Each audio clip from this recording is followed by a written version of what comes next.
Hi guys, welcome to H P I T Infotech. मैं हूं हरीश पंत और विंडोज़ सर्वर एडमिनिस्ट्रेशन सीरीज़ की इस वीडियो में हम देखेंगे विंडोज़ सर्वर 2019 का initial setup and configuration. Server 2019 का इंस्टॉलेशन प्रोसेस हमने इस सीरीज़ की प्रीवियस वीडियो में देखा था, और अगर आपने वो वीडियो नहीं देखा है तो ऊपर आई बटन पे क्लिक करके या सर्वर एडमिनिस्ट्रेशन की मैंने एक सेपरेट प्लेलिस्ट क्रिएट की है, वहाँ से आप उस वीडियो को देख सकते हैं। सर्वर 2019 इंस्टॉल करने के बाद सबसे पहला जो विज़ार्ड ओपन होता है वो है सर्वर मैनेजर। यहाँ पे हम देखेंगे कि सर्वर मैनेजर में कौन से ऑप्शंस हमें मिलते हैं और उनका क्या यूज़ है, और हम करेंगे लोकल सर्वर सेटिंग्स में कुछ नेसेसरी चेंजेस जो सर्वर एडमिनिस्ट्रेशन के फर्दर प्रैक्टिकल्स के लिए एक इनिशियल कॉन्फ़िगरेशन है। इसके अलावा हम अपने क्लाइंट ऑपरेटिंग सिस्टम और वर्चुअल बॉक्स के नेटवर्क सेटिंग में भी कुछ चेंजेस करेंगे as per hour virtual lab requirement. तो चलिए अब चलते हैं अपनी सर्वर मशीन पे। गाइज हम अपनी सर्वर मशीन स्टार्ट कर लेते हैं। ओपन वर्चुअल बॉक्स जिसमें हमने सर्वर 2019 की वर्चुअल मशीन क्रिएट की है। Select server 2019 and click on start. Server में लॉगिन करने के लिए चाहें तो आप यहाँ पे अपने कीबोर्ड से राइट कंट्रोल प्लस डिलीट की भी प्रेस कर सकते हैं, या चाहें तो इनपुट ऑप्शन पे क्लिक करके कीबोर्ड ऑप्शन के under insert control alt delete option पे भी क्लिक कर सकते हैं। जबकि फिजिकल मशीन में हम यूज़ करते हैं कंट्रोल ऑल्ट प्लस डिलीट की कॉम्बिनेशन। अब इस वर्चुअल मशीन को हम फुल स्क्रीन मोड पे कर लेते हैं। Click on view and select full screen mode. Type administrator password. जैसे ही हम सर्वर मशीन में लॉगिन करते हैं तो ऑटोमेटिकली सर्वर मैनेजर ओपन हो जाता है। सर्वर मैनेजर बेसिकली एक बिल्ट इन मैनेजमेंट कंसोल है जहां से हम लोकल और रिमोट सर्वर्स को मैनेज कर सकते हैं। यहाँ पे हमें एक ऑप्शन मिल रहा है, try managing servers with Windows admin centre. अभी हम एडमिन सेंटर का यूज़ नहीं कर रहे हैं, इसको कर देते हैं हम क्लोज। अब सर्वर मैनेजर के डैशबोर्ड में यहाँ पे हमें कुछ क्विक एक्सेस ऑप्शंस मिलते हैं, like configure this local server, जिससे हम इस सर्वर की इनिशियल कॉन्फ़िगरेशन चेंज कर सकते हैं। ऐड रोल एंड फीचर्स, यहाँ से हम different server roles like ADDS, DNS, DHCP etcetera और server features like Windows backup, fail over clustering, network load balancing etcetera features को ऐड कर सकते हैं। Add other servers to manage, इसकी help से हम एडिशनल सर्वर्स को इसमें ऐड करके उनको भी यहीं से मैनेज कर सकते हैं। Create server group to create group of multiple servers and connect this server to cloud services, जिसकी हेल्प से हम इस सर्वर को माइक्रोसॉफ्ट एज्योर के साथ इंटीग्रेट कर सकते हैं। इसके अलावा हमें यहाँ पे लोकल सर्वर सेक्शन मिलता है, यहाँ से हम चेंज कर सकते हैं इस सर्वर का इनिशियल सेटअप एंड कॉन्फ़िगरेशन। इसमें हमें डिफरेंट ऑप्शंस मिलते हैं like computer name, domain membership, Windows firewall, remote desktop, network setting, Windows update settings, time zone etcetera. यहाँ पे हम करेंगे इनिशियल कॉन्फ़िगरेशन सेटिंग्स। सेटिंग करने से पहले एक बार देख लेते हैं कि कौन से कॉन्फ़िगरेशन पैरामीटर्स हम यहाँ पे यूज करने जा रहे हैं। गाइज यहाँ पे हम चेंज करेंगे कंप्यूटर नेम और होस्ट नेम, बिकॉज हमें आगे कई प्रैक्टिकल्स में इस नाम को ऐड करने की ज़रूरत पड़ेगी। इसको हम रखते हैं एक यूज़र फ्रेंडली नेम। सपोज मैं इसको नाम दे देता हूँ सर्वर 1। इसके अलावा हम इसमें रिमोट डेस्कटॉप की सर्विस इनेबल कर देते हैं सो दैट हम रिमोट डेस्कटॉप की हेल्प से भी इस सर्वर को एक्सेस कर सकें। और इस सर्वर को सपोज हम IP एड्रेस दे देते हैं 192.168.1.100/24। मीन्स यहाँ पे हम यूज कर रहे हैं क्लास C IP एड्रेस जिसका सबनेट मास्क होगा 255.255.255.0। इसके अलावा हम यहाँ पे टाइम जोन चेंज करेंगे। बाय डिफ़ॉल्ट इसमें सेलेक्टेड है UTC-8 जो कि US एंड कनाडा का टाइम जोन है। इसको हम यहाँ पे चेंज करेंगे UTC+530 जो कि इंडिया का टाइम जोन है। और साथ ही साथ हम देखेंगे विंडोज़ अपडेट सेटिंग्स। गाइज अब सेट कर लेते हैं इन कॉन्फ़िगरेशन पैरामीटर्स को। सबसे पहले मैं चेंज कर देता हूँ इस सर्वर का IP एड्रेस। ईथरनेट एड्रेस में अभी हमें ऑप्शन मिल रहा है IP address assigned bye DHCP, but हम इसमें मैनुअल IP सेट करेंगे। Click on it, right click on Ethernet option, click on properties. In Ethernet Properties Wizard, select Internet Protocol version 4 and click on Properties. यहाँ पे by default selected है Obtain IP Address Automatically जो कि DHCP के case में use होता है। हम यहाँ पे देंगे manual IP। Click on Use the following IP address. Under IP address, type your IP address. So इसको हम दे रहे हैं 192.168.1.100। Click on subnet mask. So ये आईपी एड्रेस की क्लास के अकॉर्डिंग ऑटोमेटिकली सबनेट मास्क ले लेता है। डिफ़ॉल्ट गेटवे बेसिकली हमारा एक ऐसा सिस्टम या एक ऐसी डिवाइस होती है जिसके थ्रू हम आउटर नेटवर्क में कम्युनिकेट करते हैं।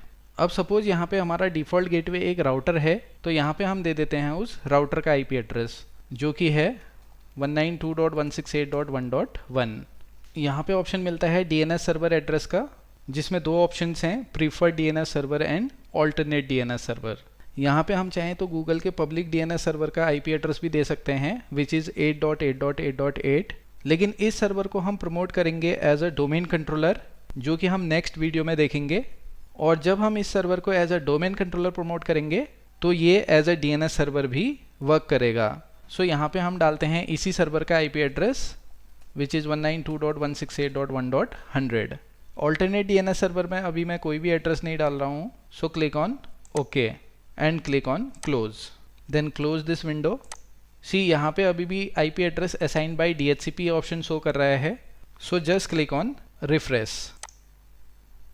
सी यहाँ पे अब हम देख सकते हैं इस सर्वर में मैनुअल आईपी सेट हो गया है।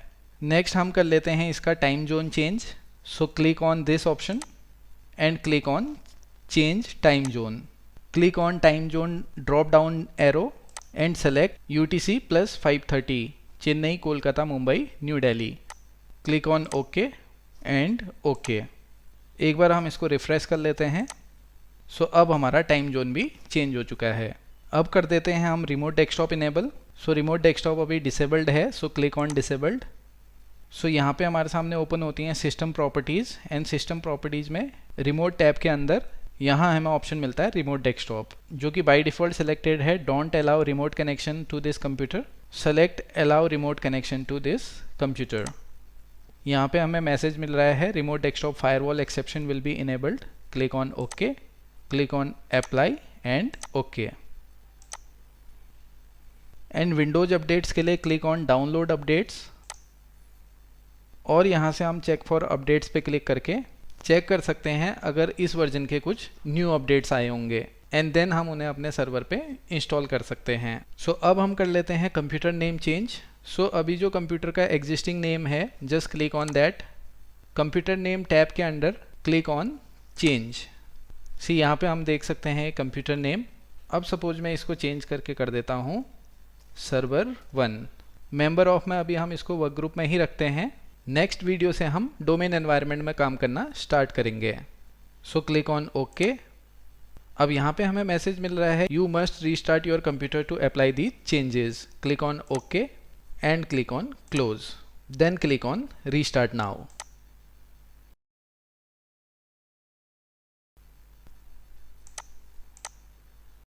सो यहाँ पे हम देख सकते हैं अब इसका नाम चेंज होके हो गया है सर्वर 1। इसके अलावा यहाँ पे हमें system processor, RAM, hard disk space, operating system versions की डिटेल्स भी मिलती हैं, और यहाँ बॉटम में हम सिस्टम इवेंट्स भी चेक कर सकते हैं।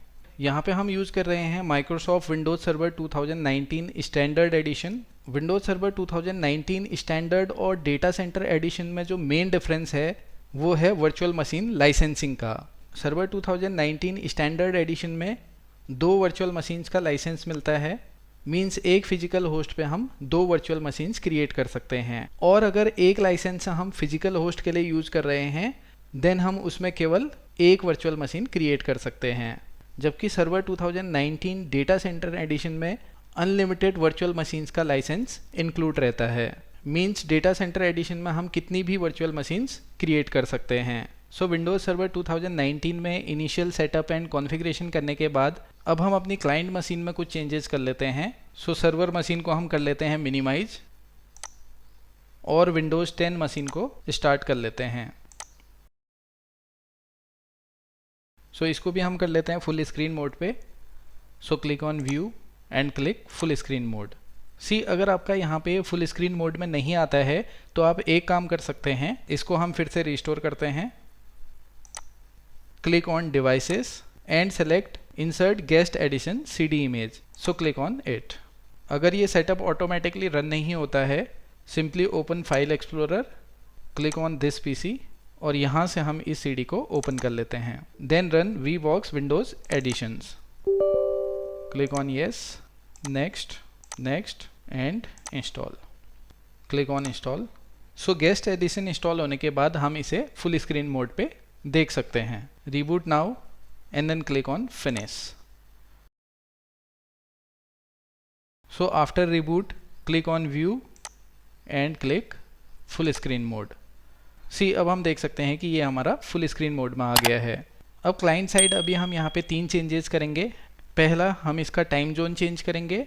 दूसरा, हम इसको एक मैनुअल IP देंगे। और तीसरा, हम इसका कंप्यूटर नेम चेंज करेंगे। सो सबसे पहले हम कर लेते हैं time zone change. So on task bar click on date and time, click on date and time setting और यहाँ से हम टाइम जोन चेंज कर लेते हैं। सो हम सेलेक्ट करेंगे UTC + 530 and then close it. So अब हम इसको एक मैनुअल IP दे देते हैं। So on task bar right click on network icon, click on open network and sharing center. अब यहाँ पे हम चाहें तो ईथरनेट ऑप्शन पे क्लिक करके इसकी प्रॉपर्टीज़ में जाके यहाँ से भी IP एड्रेस चेंज कर सकते हैं और चाहें तो चेंज एडेप्टर सेटिंग से भी कर सकते हैं। So click on change adapter setting, right click on Ethernet, then properties, select internet protocol version 4 and click on properties. Then यहाँ से हम इसको IP एड्रेस दे देते हैं। सपोज इसको हम दे देते हैं 192.168.1.110 सबनेट मास्क, जो कि IP एड्रेस की क्लास के अकॉर्डिंग ऑटोमेटिकली ले लेता है। And default gateway is 192.168.1.1। DNS server addresses को अभी हम छोड़ रहे हैं blank. So click on okay and close. अगर यहीं से हम वेरीफाई करना चाहें तो right click on ethernet, click on status and click on details. See तो यहाँ पे आप देख सकते हैं 192.168.1.110 इस सिस्टम का IP एड्रेस सेट हो गया है। So click on close, close and close this. So अब हम कर लेते हैं इस सिस्टम का computer name change. So computer name change अगर हम चाहें तो स्टार्ट पे क्लिक करके then go to settings, then click on system and select about, then click on rename PC और यहाँ से हम इस कंप्यूटर का नेम चेंज कर सकते हैं। और दूसरा चाहें तो simply open file explorer, right click on this PC and click on properties.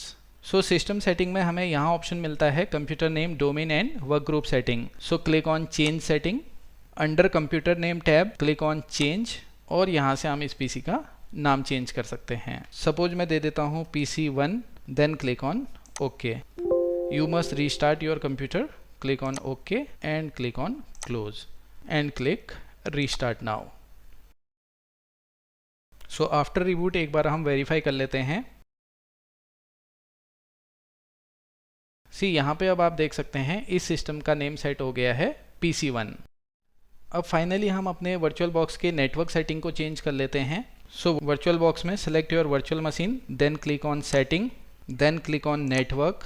Bye default यहाँ पे सेलेक्टेड है NAT which is network address translation. यहाँ पे हम सेलेक्ट करेंगे इंटरनल नेटवर्क, जिससे कि हमारी सारी वर्चुअल मशीन्स और होस्ट मशीन आपस में कम्युनिकेट करेंगे। और यहाँ पे इन डिफरेंट ऑप्शंस का क्या मतलब है इसके लिए मैं एक सेपरेट वीडियो बनाऊंगा। सो अभी के लिए यहाँ पे हम सेलेक्ट कर लेते हैं internal network and click on okay. Similar settings हम कर देते हैं सर्वर 2019 के लिए।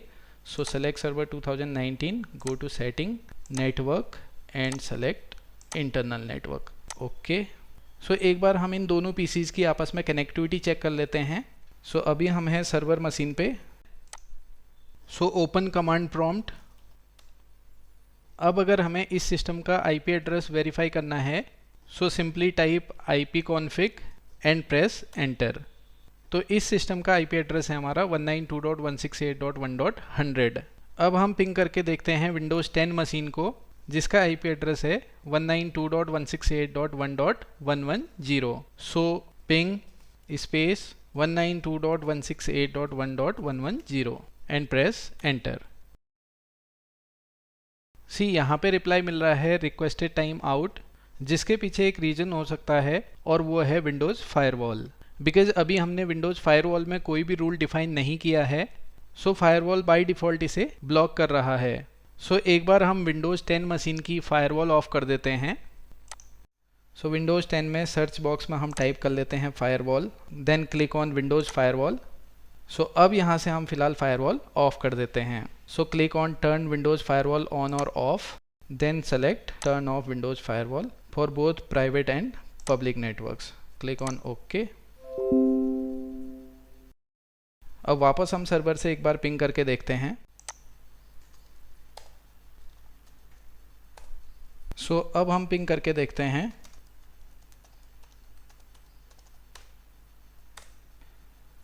तो यहाँ पे हम देख सकते हैं अब हमारी ये सर्वर मशीन विंडोज़ 10 मशीन से कम्युनिकेट कर सकती है. एक बार अब हम विंडोज़ 10 वाली मशीन से भी कनेक्टिविटी वेरीफाई कर लेते हैं. इसका IP एड्रेस है 110. पिंग 192.168.1.100. यहाँ पे हम यूज़ कर लेते हैं -T जो कि यूज़ होता है कंटिन्यूस पिंग्स के लिए. Press enter. यहाँ पे ये हमें दिखा रहा है रिक्वेस्टेड टाइम आउट, जबकि विंडोज़ सर्वर मशीन से हम विंडोज़ 10 की इस मशीन को पिंग कर पा रहे हैं. तो श्योरली इसको भी ब्लॉक कर रहा होगा सर्वर का फायरवॉल. एक बार हम सर्वर का फायरवॉल ऑफ करके देखते हैं. On server machine click on start and select server manager. Click on local server. यहाँ पे हम देख सकते हैं फायरवॉल ऑन है. Click on it. Public network यहाँ पे एक्टिव है और इसके लिए फायरवॉल ऑन है. Click on public network and यहाँ से हम इसको ऑफ कर देते हैं. Then close it and refresh. अब हमारे सर्वर की फायरवॉल ऑफ हो गई है. अब एक बार विंडोज़ 10 से हम कनेक्टिविटी वेरीफाई कर लेते हैं. यहाँ पे अब आप देख सकते हैं विंडोज़ सर्वर और विंडोज़ 10 के बीच अब कनेक्टिविटी क्रिएट हो चुकी है. हालांकि ये एक बेसिक कॉन्फ़िगरेशन है, बट हमेशा प्रेफर किया जाता है कि server roles and feature install and configure करने से पहले हम इन सेटिंग्स को अप्लाई कर दें. आई होप गाइज आप इन कॉन्सेप्ट्स को अच्छे से समझ गए होंगे, और अगर आपकी कोई भी क्वेरीज होती हैं तो आप कमेंट बॉक्स में अपनी क्वेरीज सेंड कर सकते हैं. Keep watching, happy learning and thank you.